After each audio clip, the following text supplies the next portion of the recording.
चलिए लाइव हो चुकी है क्लास। ठीक है, कमेंट करें फटाफट से लोग।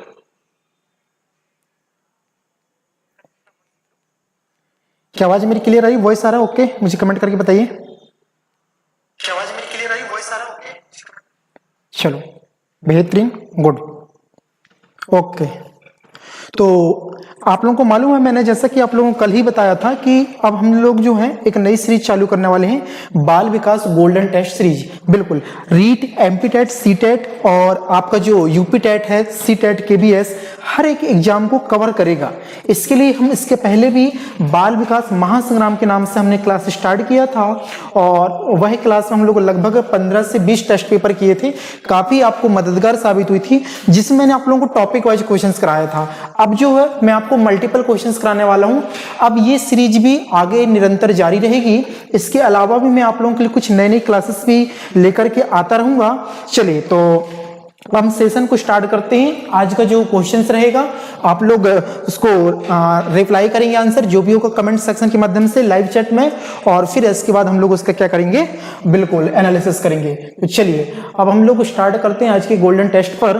और ये आपके सामने पहला क्वेश्चन लग चुका है, देख पा रहे होंगे। बाल विकास एवं शिक्षा शास्त्र इस सभी राज्यों की शिक्षक भर्ती परीक्षाओं पे काम आने वाला। दोस्तों ये रहा आपकी स्क्रीन पर पहला क्वेश्चन। बड़े आराम से प्रश्नों को पढ़िए और मुझे जवाब कीजिएगा। थोड़ा सा फास्ट करेंगे, चीजें हम लोग आगे भी कवर करनी है हमें, बहुत सारी चीजें।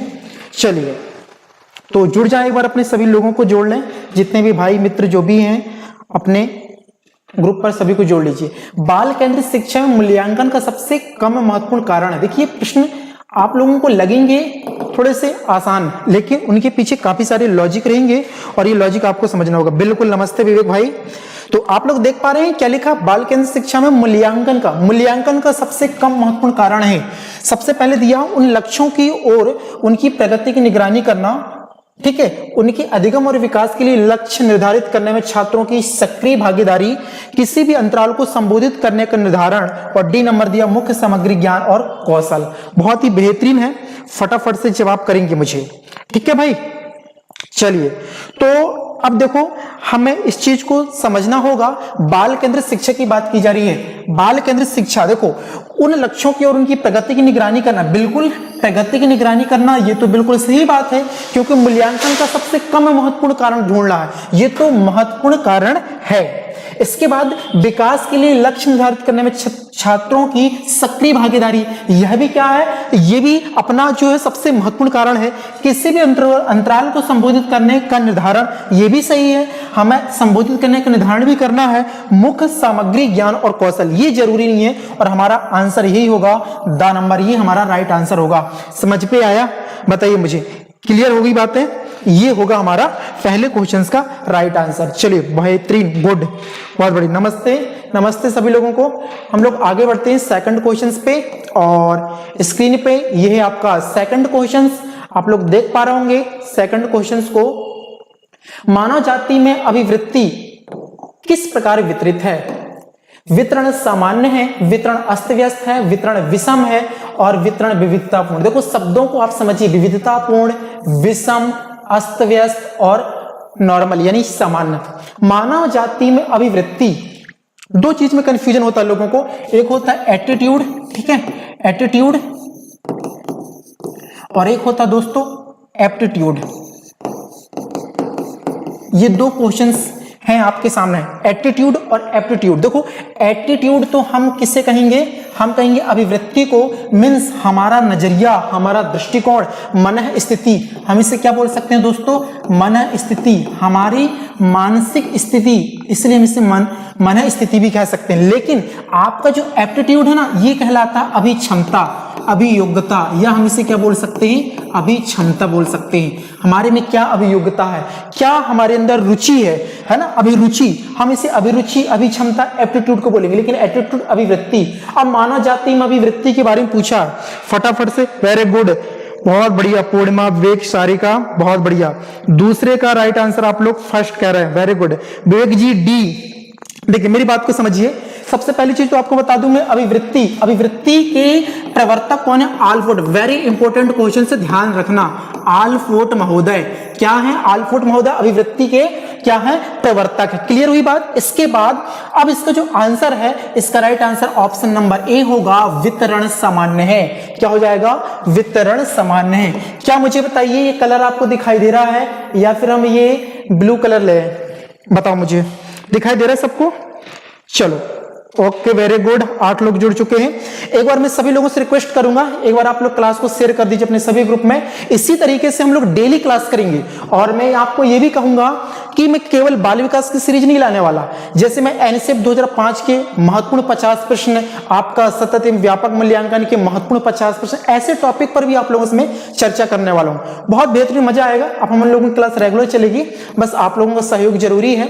चलिए आगे बढ़ते हैं, थोड़ा सा समय का अभाव है, हमें चीजें भी कवर करनी, ज्यादा से ज्यादा चीजें। ये है आपके सामने पहला प्रश्न। हाँ, प्रश्न नंबर 3, बिल्कुल फटाफट बताइए, कोई वस्तु क्या है और हम उसके साथ कैसे व्यवहार करते हैं, इस विषय में उससे जुड़े मानसिक प्रतिरूप। दोस्तों ध्यान रखना, मानसिक प्रतिरूप या विचार को कहते हैं। याद आ गया होगा आपको, जीन पियाजे, याद आया सभी लोगों को? चलिए तो अब मुझे तीसरे नंबर के लिए मुझे फटाफट से कमेंट कर दीजिएगा, फटाफट से, ठीक है भाई।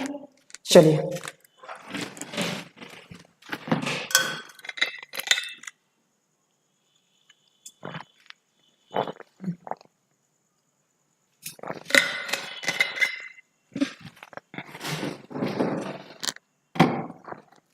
गर्मी भी बहुत है भाई। हाँ जी, क्या आंसर आया? वेरी गुड, बहुत बढ़िया। सारिका, ऋतिक, अरविंद, पूर्णिमा, बेहतरीन, वेरी गुड, बहुत बढ़िया, बिल्कुल सही। सही आंसर है स्कीमा। स्कीमा आपने समझा होगा। देखिए जब भी हम वातावरण में किसी चीज को देखते हैं, तो जब हम किसी चीज को पहली बार देखते हैं तो उसके प्रति जो भी हमारे अंदर प्रतिरूप, प्रतिमा, जो भी हमारे अंदर इमेज, जो भी इमेजिनेशन होती है हमारे मानस पटल पर, तो वही चीज को क्या कहा जाता है, स्कीमा कहा जाता है। और आपको मालूम होना चाहिए स्कीमा, वेरी इंपॉर्टेंट क्वेश्चन ये पूछा जाता है। जब हमारे वातावरण में जब पहली बार किसी वस्तु से हमारा परिचय होता है, परिचय मतलब हम किसी वस्तु को पहली बार देखते हैं, उसके सामने उस वस्तु का हमारे सामने प्रत्यक्ष तरीके से उसका प्रदर्शन होता है, या एनी कोई भी चीज हो, जब हम किसी भी चीज को पहली बार देखते हैं तो उस वस्तु के प्रति हमारे मानस पटल पर जो भी प्रतिबिंब बनता है, जो भी हमें उसका ज्ञान अर्जित होता है, जो भी उसके बारे में जानकारी हासिल होती है, वही क्या कहलाती है, स्कीमा। वेरी गुड, बहुत बढ़िया। दिलेश्वरी लिहारे, जो भी बंदा चैनल पे पहली बार होगा सब्सक्राइब कर लेना, अपने दोस्तों को जरूर शेयर कीजिएगा। आगे बढ़िए नेक्स्ट क्वेश्चन पे। नंबर 4, बच्चों की कक्षा में जहां आपके पास 15 अलग अलग सीखने की शैली और 15 अलग अलग व्यक्तित्व वाले बच्चे हैं, बाल केंद्रित शिक्षण होगा। कैसा होगा? देखिए थोड़ा सा फॉन्ट छोटे छोटे लिखे हुए हैं, आप समझ लीजिएगा। एक शिक्षण प्रणाली के साथ एक पाठ योजना विकसित करना। देखो एक पाठ योजना, एक पाठ योजना, एक शिक्षण प्रणाली, शब्द को समझना दोस्तों, एक शिक्षण प्रणाली के साथ एक पाठ योजना। बताओ मुझे 15 अलग अलग शैली, सीखने की शैली वाले 15 अलग अलग व्यक्तित्व वाले बच्चे हैं, तो क्या उनके लिए एक पाठ योजना चलेगी? ध्यान देना, ये तो नहीं चलेगी सर। प्रत्येक बच्चे को देखकर एक पाठ योजना विकसित करती है, ठीक है, कि उसकी जरूरतें क्या है। तीसरा ऑप्शन, कार्य की क्षमता के मध्य को लंबित रखते हुए एक पाठ योजना विकसित करना। देखो फिर से बात कही जा रही, एक पाठ योजना, फिर कहा जा रहा है एक पाठ योजना विकसित करती जो सभी के लिए उपयुक्त है। सभी के लिए एक पाठ योजना उपयुक्त नहीं हो सकती। प्रत्येक बच्चे को देखकर, प्रत्येक मतलब हर एक बच्चे को देखकर एक पाठ योजना विकसित करना कि उसकी जरूरतें क्या हैं, उसकी आवश्यकताएं क्या है। वेरी गुड, बहुत बढ़िया, सभी लोगों ने बिल्कुल करेक्ट आंसर दिया, बहुत बढ़िया। सारिका, अरविंद, बिल्कुल। अरे आप लोगों ने क्या बी जिसने किया बिल्कुल सही है, बी, ऑप्शन बी, चौथे का बी। चलिए फटाफट से आगे बढ़ते हैं नंबर 5 की ओर। ये है आपके सामने नंबर 5, प्रगतिशील शिक्षा के जनक के रूप में याद किए जाने वाले सिद्धांतकार हैं। बहुत ही प्यारा सवाल है, बहुत ही प्यारा, बिल्कुल, और बिल्कुल आप लोग करेक्ट जवाब करेंगे इसका। चलिए फटाफट जवाब दीजिए मुझे।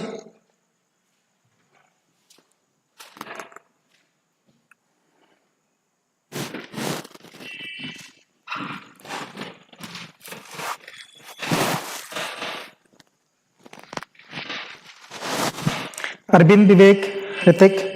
चलिए तो अब आप लोगों के जवाब आने लगे, बिल्कुल बिल्कुल बिल्कुल। चलिए बहुत बढ़िया, बहुत बढ़िया। तो आंसर्स आने लगे आप लोगों के, ठीक है ना। तो अब देखिए जरा, अब हम आगे बढ़ते हैं। प्रगतिशील शिक्षा के जनक के रूप में याद किए जाने वाले जो सिद्धांतकार हैं, बिल्कुल। चलिए मैं कमेंट का आप लोगों का इंतजार करूं, फटाफट से एक बार आप लोग शेयर कर दीजिएगा, ठीक है भाई। चलिए चलिए, बहुत बढ़िया, ठीक है। जॉन डी सब लोगों का आंसर आ गया। चलिए तो देखिए, जॉन डी आप लोगों को मालूम है, जॉन डी से रिलेटेड इंपॉर्टेंट क्वेश्चंस। पहली चीज तो प्रगतिशील शिक्षा, प्रगतिशील शिक्षा का एक उदाहरण बता दूं आप लोगों को। प्रगतिशील शिक्षा का उदाहरण है लैब विद्यालय, और ये क्वेश्चन रीट में पूछा जा चुका है। वेरी इंपॉर्टेंट सवाल है दोस्तों। लैब विद्यालय किसका उदाहरण है? लैब विद्यालय प्रगतिशील शिक्षा का उदाहरण है, और जॉन डी को प्रगतिशील शिक्षा के जनक के रूप में जाना जाता है। और लैब विद्यालय जो खोज है या जो इसकी कृति है, या लैब विद्यालय को जो बनाने वाले हैं, जॉन डी की ही सोच थी कि जो लैब विद्यालय वो बनानी है, क्योंकि प्रगतिशील शिक्षा की ये क्या थे? समर्थक हैं, जनक हैं। जीन पियाजे संज्ञानात्मक विकास से रिलेटेड है। फ्रोवेल तो आप लोग जानते हैं, खेल विधि के जनक। हाँ, और आपको मालूम होनी चाहिए बाल केंद्रित शिक्षा, बाल केंद्रित शिक्षा। तो बाल केंद्रित शिक्षा के समर्थक भारत में कौन है? तो भारतीय शिक्षाविद गिजू भाई, आपने सुना होगा गिजू भाई को बाल केंद्रित शिक्षा के समर्थक भारत में माने जाते हैं। प्रगतिशील शिक्षा तो आप जॉन डी जान चुके हैं। एक बात और, प्रगतिशील शिक्षा कब से लागू हुई है हमारे भारत में? तो ध्यान रखना, 1 अप्रैल 2010 से बाल केंद्रित शिक्षा लागू की गई है। चलिए इतनी चीज ओके हो चुकी है। देवश्री लेखा, क्या लिखा? देवश्री दिलेश्वरी, बिल्कुल करेक्ट लिखा, बहुत बढ़िया। चलिए आगे बढ़ते हैं नंबर 6 की ओर, और ये रहा आपके स्क्रीन पर नंबर 6। फटाफट से अब आप लोग मुझे जवाब करेंगे। नंबर 6 स्क्रीन पे लग चुका है। देखिए, पियाजे ने क्षमताओं और योग्यताओं का नाम दिया। देखिए क्षमताओं, शब्दों को समझिए, क्षमताओं और योग्यताओं का नाम दिया। स्कीमा, समायोजन, अहम केंद्र भाव, आत्मसातकरण। चलिए अब मुझे फटाफट से कमेंट कीजिए। अभी थोड़ा देर पहले चर्चा हो चुकी है, इस पर चर्चा हो चुकी। वेरी गुड मोनू सिसोदिया, बहुत बेहतरीन।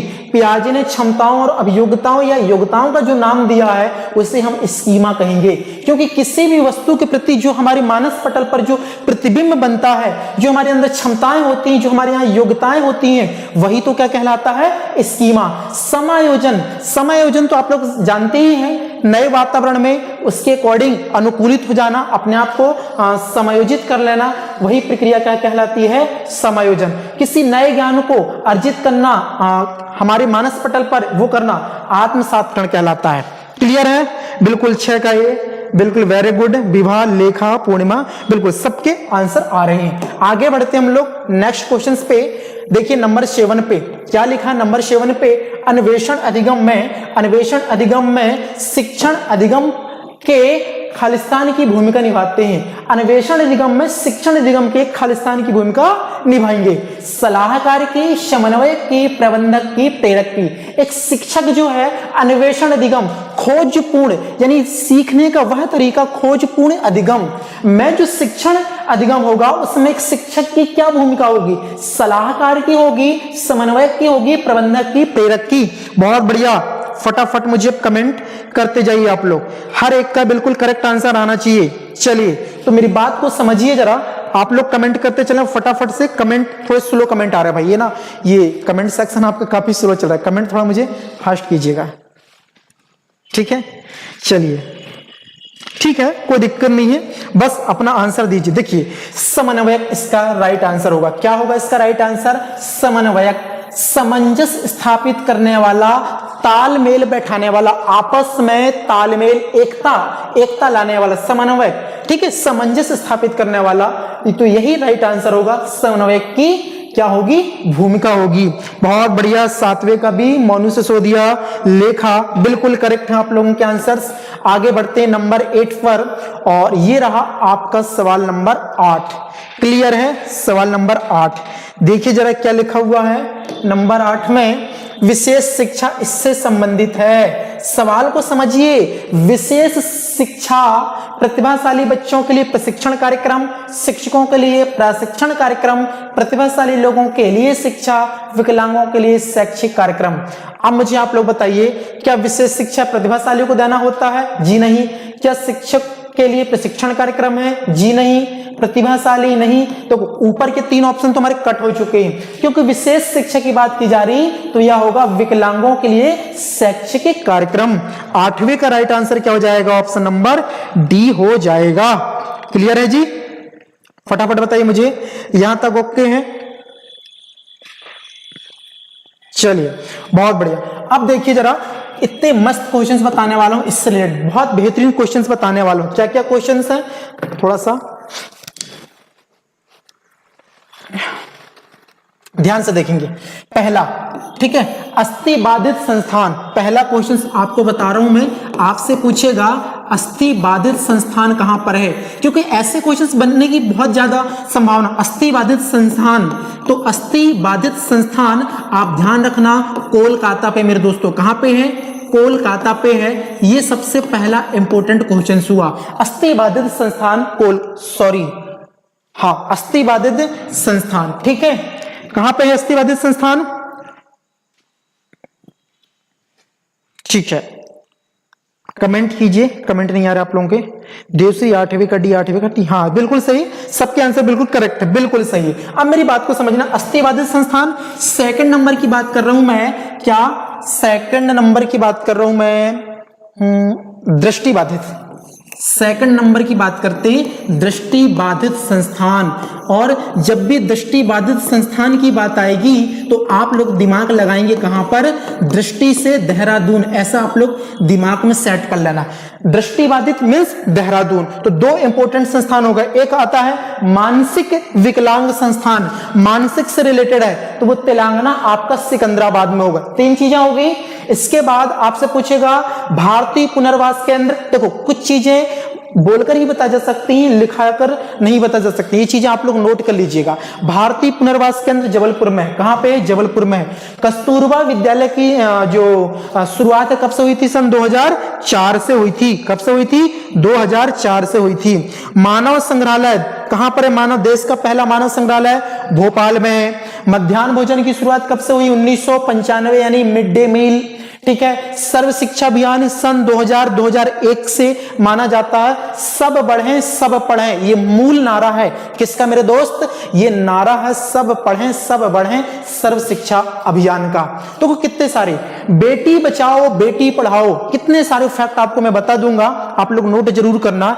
बेटी पढ़ाओ, बेटी बचाओ बेटी पढ़ाओ 2015। तो ऐसे कुछ क्वेश्चंस हैं जो पूछे जाने की बिल्कुल बहुत ज्यादा संभावना होगी।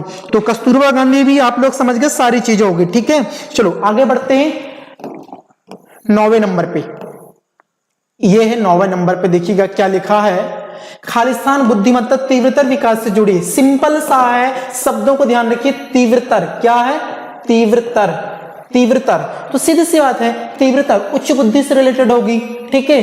अगर मंद विकास पूछता तो मंदता से होता, अब तीव्रतर बोला तो उच्च बुद्धि से रिलेटेड होगा। सिंपल सा क्वेश्चन है, सबसे आना चाहिए 9वें नंबर का। आइए आगे बढ़ते हैं नंबर 10।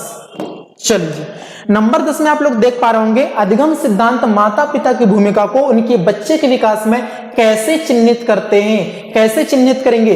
प्रशिक्षकों के रूप में, शिक्षक के रूप में, भागीदारों के रूप में, समर्थकों के रूप में। सब लोग मुझे करेक्ट आंसर देंगे नंबर 10।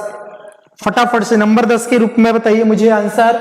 तो इसका करेक्ट आंसर होगा प्रशिक्षकों के रूप में। क्या होगा मेरे दोस्त? जो अपने माता पिता की भूमिका होगी वो बच्चे के विकास में प्रशिक्षकों की भांति होगी, शिक्षकों की भांति नहीं होगी। ना भागीदार होंगे ना समर्थक होंगे, बल्कि एक बेहतर प्रशिक्षक होंगे जो अपने बच्चों को टीच करेंगे, प्रशिक्षित करेंगे। तो ये मेरा 10 नंबर का जो क्वेश्चन उसका राइट आंसर होगा ए। वेरी गुड ऋतिक, बहुत बढ़िया। लेखा, मोनू, पूर्णिमा, सबके बिल्कुल करेक्ट आंसर है।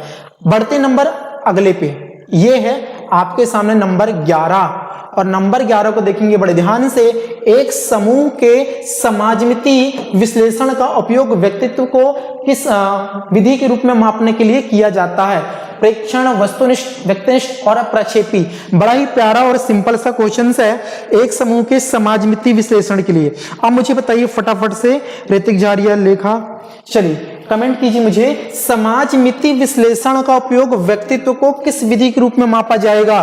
सिंपल है इसका आंसर, वस्तुनिष्ठ। लेकिन सवाल यह नहीं बनेगा, सवाल यह बनेगा कि समाज मिति विधि के जनक या प्रवर्तक कौन है? सर इसके प्रवर्तक हैं J.L. मोरेनो साहब, J.L.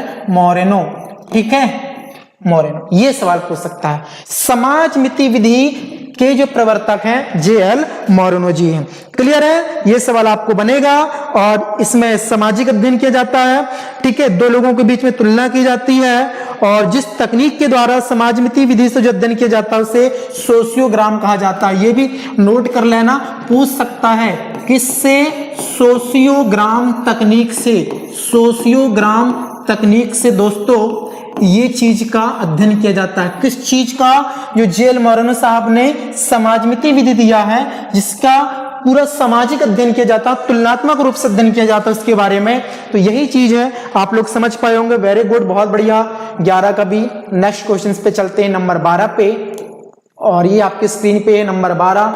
विलियमसन के अनुसार निम्नलिखित में से कौन सा निर्देशन परामर्श का लाभ है? निर्देशन परामर्श, काउंसलिंग एंड जो है, देखो आपको मैं टॉपिक पढ़ाया था ना, गाइड करना और काउंसलिंग करना, वही वाला टॉपिक, निर्देशन और परामर्शन। तो भावनात्मक पहलू के बजाय बौद्धिकता पर जोर दिया जाए। बौद्धिकता मीन्स बौद्धिक, कुशल और आश्वस्त होने के लिए परामर्श लेने वाले का मार्गदर्शन नहीं करते। ये तो ऑलरेडी निगेटिव हमारा वाक्य हो गया, तो ये ऑप्शन तो खत्म कर दो। परामर्श लेने वाले को निर्भर बनाना, निर्भर नहीं बनाया जाता, ये भी गलत। पहल को दबाना, पहल को नहीं दबाया जाता, पहल को तो बाहर उसकी प्रतिभा को निकाला जाता है। इसका राइट आंसर होगा option number A, option number A हो जाएगा। बल्कि भावनात्मक पहलू के बजाय बौद्धिकता पर जोर दिया जाता है। यह विलियमसन के अनुसार निर्देशन और परामर्शन है। बहुत बेहतरीन, 12 के, वेरी गुड, बहुत बहुत बढ़िया। 13 पे चलते हैं हम लोग। अब देखो जरा 13, ये लिखा आपके सामने नंबर 13। देखो 13 में क्या कहते हैं? आर्थोरिक उपकरणों को मुख्य रूप से खालिस्तान के लिए डिजाइन किया जाता है। आर्थोरिक, दोस्तों आप लोगों ने सुना होगा हॉस्पिटल में जो ऑर्थो, जो अपना कहते हैं ना, क्या कहते हैं उसको, डॉक्टर होते हैं जो ऑर्थो विशेषज्ञ होते हैं, हड्डी रोग विशेषज्ञ, ऑर्थो स्पेशलिस्ट बोलते हैं, ठीक है, वही है। अर्थ का मतलब होता है हड्डी से रिलेटेड, यानी शरीर के अंगों को समर्थन देने के लिए ऑर्थोरिक उपकरणों को डिजाइन किया जाता है। इसका राइट आंसर 13 का B, very good, Mohan Sisodia, बिल्कुल सही आंसर है। सभी लोग जवाब कीजिए भाई, आप लोगों का इंटरेस्ट समझ में नहीं आ रहा, बहुत कम लोग बचे हैं लाइव में, ठीक है। लेखा पूर्णिमा, बिल्कुल। श्री ओम मास्टर, बिल्कुल भाई, चैनल पे पहली बार आए हैं तो सब्सक्राइब जरूर करें। शरीर के अंगों को समर्थन देना राइट आंसर होगा। नंबर 14 पे चलते हैं और ये आपके स्क्रीन में नंबर 14। छात्रों को अधिगम के परिणाम के विषय में आकलन को खालिस्तान मूल्यांकन के रूप में जाना जाता है। चलिए, जाना जाता है। नैदानिक, बेंचमार्क, रचनात्मक और निदान, बहुत ही प्यारा। अधिगम के परिणाम के विषय में दोस्तों, परिणाम के विषय में कहा जा रहा है, तो परिणाम के विषय में कौन सा होगा? नैदानिक होगा, क्या होगा? चलिए कमेंट कीजिएगा, क्या होगा, क्या होगा, फटाफट कमेंट कीजिएगा। राइट आंसर बिल्कुल निदान करना होगा यार, निदान करना होगा। 14 का ए गलत आंसर कर रहे हैं आप लोग, गलत आंसर है, गलत आंसर है, ठीक है। क्या पूछा भाई? आकलन को खालिस्तान मूल्यांकन के रूप में जाना जाएगा। हाँ जी, ए बिल्कुल सही, बिल्कुल सही। लिहारे, ऋतिक झारिया, बिल्कुल करेक्ट। निदान राइट आंसर होगा, क्या होगा? निदान होगा, ठीक है। बेंचमार्क तो अंतिम होता है, अंतिम मूल्यांकन, बेंचमार्क मूल्यांकन, ठीक है। तो ये चीजें हो गई। आगे बढ़ते नंबर 15 की ओर। चलो 15 पे आइए। निम्नलिखित में से कौन सा, ठीक है, अनुकूलन कोहल वर्ग के अनुसार पारंपरिक नैतिकता के कारण, कारण बोल दिया मैंने, नैतिकता के चरण के अंतर्गत आता है। अब देखो आपको मालूम है कोहल वर्ग के नैतिक विकास के जो सिद्धांत है उन्होंने 3 प्रकार से बताया है, ठीक है। पहला है आपको मालूम पूर्व परंपरागत, ठीक है, पूर्व परंपरागत। सेकंड में उन्होंने बताया पूर्व परंपरागत, सेकंड में उन्होंने बताया परंपरागत, ठीक। और थर्ड नंबर पे बताया उन्होंने उत्तर या पश्च परंपरागत, हम ये भी कह सकते हैं, ठीक है, उत्तर या पश्च परंपरागत, हम तीन ये शब्द यूज कर सकते हैं, पूर्व परंपरागत, परंपरागत और पश्चिम परंपरागत, तीन चीज है।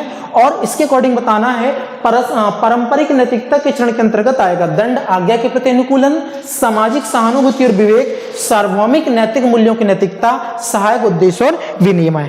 चलिए अब बताओ मुझे जरा 15 का ए ऋतिक का आंसर आ गया, श्रीओम जी सी कह रहे हैं, चलो कोई दिक्कत नहीं है। अब आप लोग आंसर कीजिएगा बी भी आंसर, वेरी गुड।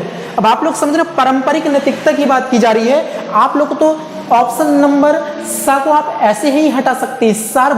सार्वभौमिक नैतिकता कहां पे होती, सबसे लास्ट वाले में होती, कहां पे होती है, पश्च परंपरागत में होती है। यहां पर जो व्यक्ति होता है वो सार्वभौमिक जो चीजें होती हैं उस पर फोकस करता है, ना वो समाज के नियमों का पालन करता, ना वो संविधान को जानता, वो सार्वभौमिक चीजों को, ये तो आप लोग अलग कर लेंगे, ठीक है। इसके बाद क्या लिखा है, दंड एवं आज्ञा के प्रति अनुकूलन, भाई ये तो पूर्व परंपरागत से रिलेटेड है ना, पूर्व परंपरागत से रिलेटेड है, तो ये भी मेरा आंसर नहीं होगा। अब बचे दो ऑप्शन, सहायक उद्देश्य विनिमय, ये भी नहीं होगा, सीधा आंसर होगा सामाजिक सहानुभूति और विवेक, सामाजिक सहानुभूति और विवेक, option number B, very good, बहुत बढ़िया, सबके बिल्कुल राइट आंसर हैं। आगे बढ़ते हम लोग नेक्स्ट क्वेश्चंस पे चलेंगे, 16 पे। चलिए ये है इस 16, अब बताओ जरा मुझे फटाफट से, निम्नलिखित में से कौन बाह प्रेरणा का उदाहरण नहीं है, बाह प्रेरणा का उदाहरण नहीं है भाई, बहुत बढ़िया, वेतन, प्रशंसा, जुनून और दिया है पदोन्नति, ठीक है। चलिए कमेंट करो फटाफट से, कमेंट आप लोगों के नहीं आ रहे हैं, फटाफट देखिए, आप लोग खुद समझ सकते हैं कि कौन बाह प्रेरणा का उदाहरण नहीं है। बाह प्रेरणा तो वेतन तो बाह प्रेरणा है, प्रशंसा भी बाह प्रेरणा, पदोन्नति भी है, जुनून आपके अंदर से आता है, जुनून आपके अंदर से आता है, तो ये आप लोग समझ गए होंगे। वेरी गुड ऋतिक, श्रीओम, बिल्कुल बिल्कुल बिल्कुल सही आप लोगों का आंसर, वेरी गुड। 17 पे चलिए, और ये रहा 17। अब क्या लिखा हुआ है, जब शिक्षक विद्यालय शिक्षा में विशेष आवश्यकताओं वाले बच्चों के मार्गदर्शन और परामर्श में व्यस्त हैं तो निम्न में से क्या सत्य है। शिक्षक का अपना व्यवसाय के विकास स्पष्ट है, देखो हमेशा शिक्षक बिजनेस नहीं करता, ये तो गलत हो गया। शिक्षक प्रोत्साहन, मान्यता और पदोन्नति पा सकते हैं। शिक्षक के मार्गदर्शन में छात्र अधिगम की प्रक्रिया में सुरक्षित और अधिक व्यस्त महसूस करेंगे। शिक्षक के मार्गदर्शन में छात्रों को अवधान प्राप्त होगा, विशेष अवधान प्राप्त होगा, पदोन्नति पाएंगे। देखो ये भी नेगेटिव, ये भी नेगेटिव, ये भी नेगेटिव। शिक्षक के मार्गदर्शन में छात्र अधिगम की प्रक्रिया में सुरक्षित और अधिक व्यस्त महसूस करेंगे, ऑप्शन सी 17 का करेक्ट आंसर होगा। बात समझ में आ रही, ऑप्शन 17 का सी। हाँ जी, पीडीएफ आपको टेलीग्राम चैनल पे मिल जाएगा, महाकौशल क्लासेस मंडला सर्च करेंगे तो आपको वहां पे अभी जो मैं करा रहा हूं इसकी पीडीएफ अभी आपको टेलीग्राम चैनल पे तुरंत ही जस्ट मिल जाएगी। क्लियर है जी, चलो आगे बढ़ते हैं नंबर 18 पे। नंबर 18 पे ये रहा आपका सवाल नंबर 18। चलिए, निम्नलिखित में से कौन सा सिद्धांत इस क्या लिखा है, इस समक्ष को संदर्भित करता है कि वस्तु तब भी मौजूद रहती है जब उसे देखा या अनुभव नहीं किया जा सकता। संरक्षण, वस्तु स्थायित्व, मन का सिद्धांत, जीववाद। चलिए क्या सवाल आ गया भाई, बहुत बढ़िया सवाल है, इतना सिंपल सवाल है, ठीक है। तो जीन प्याजे जी आपको छोड़ेंगे नहीं, है ना, उनसे रिलेटेड बहुत सारे क्वेश्चंस बनेंगे, उनकी अवस्थाओं सिद्धांतों से रिलेटेड, तो ये चीजें आपको बननी चाहिए भाई। 18 कभी मनुष्य सोदे बोली वस्तु स्थायी, वेरी गुड श्रीओम, बहुत बढ़िया भाई, वेरी गुड। वस्तु स्थगित, बच्चा जो होता है जब उसके सामने कोई वस्तु होती है तो बच्चा समझता है कि वस्तु का अस्तित्व है, और जब वस्तु नहीं होती मतलब बच्चे इस चीज को वस्तु स्थगित के रूप में समझता है। इसका राइट आंसर होगा ऑप्शन नंबर बी। अब संरक्षण, तो भाई संरक्षण किसी वस्तु का संरक्षण करना, ये जब मूर्त आवश्यकता है, पूर्व संक्रियात्मक अवस्था, उधर से चीजें चालू होंगी, संरक्षण वगैरह जो भी है, ठीक है ना। अब जीववाद, बच्चा एक हर निर्जीव वस्तु को भी क्या जीवित समझ बैठता है, इसे ही जीववाद कहते हैं। ये भी कोहलबर्ग के नियम से ही रिलेटेड है और ये चीजें आपको बनना चाहिए, ठीक है। हर निर्जीव वस्तु को जीवित समझ बैठता है, सजीव समझ बैठता है, वही जीववाद है। यहां से सवाल बन चुका है आपका, ये रहा आपका सवाल 19, और 19 में फिर आपके आ चुके हैं, है ना, प्रयत्न त्रुटि अधिगम से रिलेटेड के थॉर्नडाइक सिद्धांत ने खालिस्तान के महत्व पर जोर दिया। तो थॉर्नडाइक महोदय ने दिया था कौन सा सिद्धांत, प्रयास एवं प्रयत्न या त्रुटि, प्रयास या प्रयत्न एक ही चीज है, एवं त्रुटि अधिगम का सिद्धांत। थॉर्नडाइक इंपोर्टेंट है, कहाँ के वैज्ञानिक हैं, अमेरिकी मनोवैज्ञानिक हैं, कहाँ के हैं, अमेरिकी मनोवैज्ञानिक है थॉर्नडाइक। बिल्ली पर इन्होंने ही प्रयोग किया था, बिल्ली पर इन्होंने ही प्रयोग किया था। दीपक अनुक्रिया का सिद्धांत, ठीक है, स्टिमुलस रिस्पांस थ्योरी। अब बताओ मुझे जरा क्या हो जाएगा, 19 का ए लेखा, 19 का ए, मोनू श्रियोम सब लोग 19 का ए बोल रहे हैं, क्या बात है, बहुत बढ़िया। प्रेरणा बिल्कुल सही, करेक्ट है, प्रेरणा इसका राइट आंसर होगा, क्योंकि प्रेरित होती है ना चीजें, प्रेरणा पे उन्होंने फोकस किया, इसलिए राइट आंसर हो जाएगा प्रेरणा। आगे बढ़िए, नंबर 20, ये भी देखो बड़ा ही प्यारा सवाल आ गया। क्या कहता है, दंड और प्रोत्साहन खालिस्तान के घटक हैं। दंड और प्रोत्साहन खालिस्तान के घटक हैं। व्यवहारवाद सिद्धांत, डिजाइन आधारित अनुसंधान विधि, मानवतावाद सिद्धांत, संयोजकता सिद्धांत। दंड और प्रोत्साहन, तो आपने देखा होगा व्यवहारवाद किसने दिया, वॉटसन ने। व्यवहारवाद से रिलेटेड कौन है भाई मेरे, वॉटसन है, वॉटसन। और राइट आंसर 20 का ही आएगा ए, व्यवहारवाद सिद्धांत। क्या जाएगा 20 का ए जाएगा व्यवहारवाद सिद्धांत, वॉटसन महोदय, बहुत बढ़िया, बिल्कुल। पूर्णिमा मोनू सिसोदिया, डेली आपको जुड़ना है रात 9 बजे, डेली जुड़ना है सभी लोगों को। आगे बढ़ते हैं, आगे बढ़ते हैं हम लोग अगले क्वेश्चंस पे। 21 देख पा रहे होंगे आपके सामने, 21 क्या लिखा है, बाल केंद्र शिक्षा निम्न का उपयोग करता है। देखो फिर से बाल केंद्र शिक्षा के बारे में आ गया भाई। बाल केंद्र शिक्षा 1 अप्रैल 2010 से लागू हुई थी, अभी मैंने बता चुका है, फिर से बता दूं, 1 अप्रैल 2010 से जब आईटी नियम लागू हुआ था उसी समय से। विविध प्रदर्शन, वर्षांत मूल्यांकन, रैखिक प्रदर्शन, अनुशासनात्मक बल। बाल केंद्र शिक्षा किसका प्रयोग करती है, तो विविध प्रदर्शन, क्योंकि बाल केंद्र शिक्षा का मतलब होता है बालक को केंद्र बिंदु बनाकर शिक्षा दी जानी चाहिए। और ऐसा नहीं है कि बच्चों को केवल पुस्तकीय ज्ञान दिया जाए, बल्कि बच्चे को पुस्तकीय ज्ञान के साथ साथ सामाजिक ज्ञान, सामाजिक विकास, बच्चों को बिल्कुल स्वतंत्र रूप से सोचने समझने के लिए स्वतंत्र छोड़ दिया जाता है। बच्चे की जो रुचि होता है वो चीज बच्चों को कराई जाती है, यानी बच्चे का समग्र विकास किया जाता है। बाल केंद्र शिक्षा उसे सपोर्ट करती है जहां पर केंद्र बिंदु किसे बनाया जाए, बालक को बनाया जाए। तो राइट आंसर होगा 21 का ए, वेरी गुड, बिल्कुल निहारे जी, बहुत बढ़िया। तो एक बार आप लोग सभी लोग चैनल को सब्सक्राइब कर लेना, अगर जिस किसी ने सब्सक्राइब नहीं किया ऑल बेल आइकन प्रेस करना, ताकि आप लोगों को नोटिफिकेशन आ सकेगा। डेली हम लोगों की क्लास रात को 9 बजे होगी। अब आप लोग देखिए ओसीडी का अर्थ क्या भाई, ओसीडी आप समझिए, ओसीडी फुल फॉर्म का एक क्वेश्चन आता ही है। ओसीडी का full form obsessive conduct disorder, obsessive compulsive disorder, और दिया oppositional compulsive disease, oppositional cognitive disease. बहुत बेहतरीन प्रश्न है, तो इसका राइट आंसर होगा ऑब्सेसिव कंपल्सिव डिसऑर्डर। समझ में आया ओसीडी का फुल फॉर्म। चलिए जी 22 का बी मोनू लेखा, हाँ जी बिल्कुल बिल्कुल, जुनून बाध्यकारी विकार बोलेंगे इसको, क्या बोलेंगे, जुनून बाध्यकारी विकास, ऑब्सेसिव कंपल्सिव डिसऑर्डर। आगे बढ़ते हैं, नंबर 23, समान लिंग मित्रता के दौरान प्रबलित होती है। कितना प्यारा क्वेश्चन से बताइए, ऐसे क्वेश्चंस आपके सामने आएंगे तो मुझे नहीं लगता कि आप लोग गलत करके आएंगे, सभी लोग बिल्कुल राइट ही करेंगे, बिल्कुल राइट करेंगे, बिल्कुल, बहुत बढ़िया। 23 का मुझे आंसर कीजिएगा, 23 क्वेश्चन नंबर 23। आप लोग खुद समझ सकते हैं, समान लिंग मित्रता, बच्चा अपने ही समान लिंग मित्रता, मतलब लड़का है तो लड़के से ही दोस्ती करेगा, और लड़की है तो वो अपने ही समूह की लड़कियों से मित्रता करना चाहेगी। तो ये किस अवस्था के दौरान होता है, तो देखिए किशोर अवस्था में तो नहीं होता, यहां तो बल्कि विपरीत लिंग के प्रति आकर्षण होता है। लड़का जो होता है वो लड़की को अपना दोस्त बनाना चाहता है, या लड़की जो अपने लड़के को दोस्त बनाना चाहती है, मतलब यहाँ पे किशोर अवस्था में ये चीजें नहीं होती। प्रारंभिक बचपन में ये चीजें नहीं होती, प्रारंभिक बचपन में उतनी दोस्ती नहीं होती या उतनी मित्रता नहीं होती, बल्कि मध्य बचपन या प्रारंभिक किशोर अवस्था। बताइए, समान लिंग मित्रता, इसका तो बाल्यावस्था आना चाहिए था आंसर, लेकिन बाल्यावस्था नहीं है, तो इस समय जो हमारा इसका राइट आंसर होगा प्रारंभिक किशोर अवस्था होगा। क्या हो जाएगा मेरा राइट आंसर, प्रारंभिक किशोर अवस्था, प्रारंभिक किशोर, ठीक है। एक्चुअल में मध्य किशोर या जो पश्च किशोर है वहां पे समान लिंग मित्रता नहीं होती, लेकिन प्रारंभिक जो किशोर अवस्था है वहां पे ये चीजें होती हैं, ठीक है। 23 का ए, वेरी गुड, बहुत बढ़िया। आगे बढ़ता हूं 24 की ओर, ये है किसी भी परिस्थिति में समायोजित होने वाले बच्चों को या बच्चों के लचीलेपन को किस रूप में जाना जाएगा।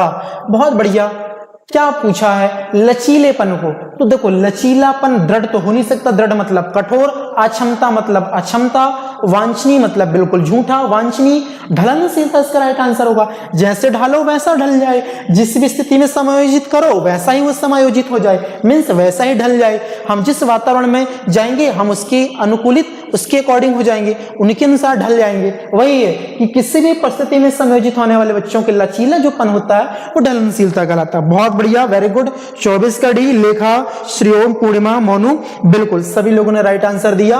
और अब हम आगे बढ़ते हैं और ये है आपका नंबर 25। नंबर 25 क्या कहता है हम लोगों का क्वेश्चन कि प्रतिभाशाली बच्चों की पहचान करने में कौन सा आईक्यू स्कोर प्रवृत्त होता है। 170, देखो भाई 170 तुमने पढ़ा ही नहीं, डाटा इतना बड़ा होगा नहीं, 70 से अधिक, अरे ये तो नॉर्मल बात है। प्रतिभाशाली बोला ना, शब्दों को भी तो समझिए। प्रतिभाशाली हमें मालूम है 130 120 वाली कहानी, तो देखो 120 और 130 मतलब हमारा राइट आंसर होगा 130 या अधिक, 130 या अधिक। प्रतिभाशाली बच्चों की पहचान के लिए आईक्यू, और आपको मालूम है आईक्यू कैसे निकालते हैं, आईक्यू इक्वल टू क्या होता है, MA/CA, mentally age upon chronicle age multiply 100, मानसिक आयु बटे वास्तविक आयु गुणा किसका होगा, 100 का। यहां से हम लोग क्या निकाल सकते हैं, आईक्यू निकाल सकते हैं। फिर मानसिक आयु के संप्रत्यय किसने दिया, फिर आईक्यू का ये वाला सूत्र किसने दिया, बहुत सारी चीजें, बहुत सारे क्वेश्चंस बनेंगे। ठीक है, समय भी कम है वरना मैं सारी चीजों पे चर्चा कर सकता था। हालांकि छोटे छोटे फैक्ट हैं, आप लोगों को आते होंगे, ऐसी दिक्कत नहीं कि आप लोगों को ना आता हो। ठीक है ना, मानसिक आयु के संप्रत्यय किसने दिया, फिर ये किसने दिया, सारी चीजें आप लोग जानते होंगे। आगे नंबर 26 पे देखो क्या लिखा भाई, शास्त्रीय अनुबंधन। देखो क्लासिकल कंडीशनिंग की बात आ गई है कि प्रक्रिया के माध्यम से किस प्रकार की प्रतिक्रिया सीखी जाती है। शास्त्रीय अनुबंधन, पावलाव आप लोग जान गए होंगे। असुविधाजनक प्रतिक्रिया, देखो असुविधाजनक ये तो पहले से गलत है। प्रबलित प्रतिक्रिया, वातानुकूलित प्रतिक्रिया और तटस्थ प्रतिक्रिया। तटस्थ प्रतिक्रिया भी आंसर नहीं होगा, दो ऑप्शन कट कर दिए, प्रबलित या वातानुकूलित। राइट आंसर हो जाएगा मेरे दोस्तों वातानुकूलित प्रतिक्रिया हो जाएगा। बिल्कुल मनु सिसोदिया जी, बिल्कुल 26 का सी। विवाह, तिलेश्वरी, लेखा, बिल्कुल। चलिए आप लोगों के जवाब आ रहे हैं, बहुत ही खुशी की बात है। मैक्सिमम स्टूडेंट लोग जो है बिल्कुल करेक्ट आंसर दे पा रहे हैं। तो अब कोई बहाना नहीं चलने वाला, मैं आपको रियलिटी बता दूं, क्योंकि अब जो है ना चीजें कुछ और हो चुकी हैं, अब आप लोग बहाना नहीं कर सकते। ठीक है, अब जो आप लोग बहाने करोगे ना, ये सिर्फ बहाने आपके लिए बहाना होगा। ठीक है, आपके परिवार, आपका समाज, आपका दोस्त, आपका गांव, आपका जिला, आपका राज्य, ये आप सब लोग ये बहाने नहीं बता सकते कि मेरी तबीयत खराब हो गई थी, ऐसा हो गया था, वैसा हो गया, मैंने नहीं पढ़ सकी इसलिए मैंने जॉब नहीं लगी या पेपर क्वालिफाई नहीं कर पाई। कोई भी बहाना नहीं चलेगा। आप लोगों को मालूम होना चाहिए 2 साल का वक्त मिला है, अपने आप को इतना इंप्रूव करने के लिए टाइम था, आपने किया होगा, मुझे पूरी उम्मीद है। अगर आपने नहीं किया इसका मतलब आपने अपने आप से धोखा किया है। जॉब नहीं लगेगी, बेरोजगार बेरोजगार रहोगे, ये सच्चाई है, रियल लाइफ आज की स्थिति में। आप लोगों को मालूम होना चाहिए कि आज का समाज क्या चाहता है, लेवल का इंसान चाहता है, जिसके पास पैसा हो पैसे वाले को ही देखता है, गरीबों की याद नहीं की जाती। ये वास्तविक चीजें बता रहा हूं क्योंकि मेरा बचपना भी उस स्थिति से गुजरा हुआ है, उन हालातों से मैं गुजरा हुआ हूं, तो मुझे सारी चीजें मालूम है। और वैसे आप मेरे से ज्यादा समझदार हैं, आप लोगों को भी चीजें मालूम होंगी कि आज की स्थिति क्या कहती है। इसलिए बेटा पढ़ लो, जितना हो सकता है पढ़ लो, जॉब लगा लो, वरना कुछ नहीं होने वाला। बस यही चलता रहे। हम तो पढ़े लिखे हैं भाई, ना हम सब्जी बेचते आता, ना पान ठेला में पान बेचते आएगा, हमें तो शर्म आएगी, कुछ काम की रह जाएंगे। तो पढ़िए, ठीक है। नंबर 27 ये देखो, किसी बच्चे की वृद्धि और विकास का अध्ययन करने का सर्वोत्तम तरीका है। तुलनात्मक विधि, विकासात्मक विधि, सांख्यिकी विधि और मनोविश्लेषण। भाई मनोविश्लेषण अब्राहम मास्लो से रिलेटेड है, और ये तो हो नहीं सकता क्योंकि वृद्धि और विकास की बात की जा रही है। तो वृद्धि विकास में अब्राहम मास्लो जो मनोविश्लेषण विधि दी, ये काम नहीं आने वाली। सांख्यिकी विधि तो ये भी काम नहीं आने वाली, ये तो अलग विधि होगी। ठीक है, एक तुलनात्मक और एक विकासात्मक। तो तुलना करना हुआ दो वस्तुओं की चीज, दो वस्तुओं पर, लेकिन वृद्धि और विकास है ना, वृद्धि और विकास जो होगा वो विकासात्मक विधि में। सिंपल सा है, 27 नंबर का ऑप्शन बी। वृद्धि मात्रात्मक होती है और जो अभिवृद्धि होती है, जो विकास होता है वो गुणात्मक होता है, और दोनों का जो मिला जुला रूप उसे हम एक मोटे मोटे रूप में विकास बोलते हैं, मर्ज रूप में विकास बोलते हैं। बहुत बढ़िया, बिल्कुल 27 का राइट आंसर हो जाएगा जी, बी हो जाएगा। करेक्ट है नंबर 28।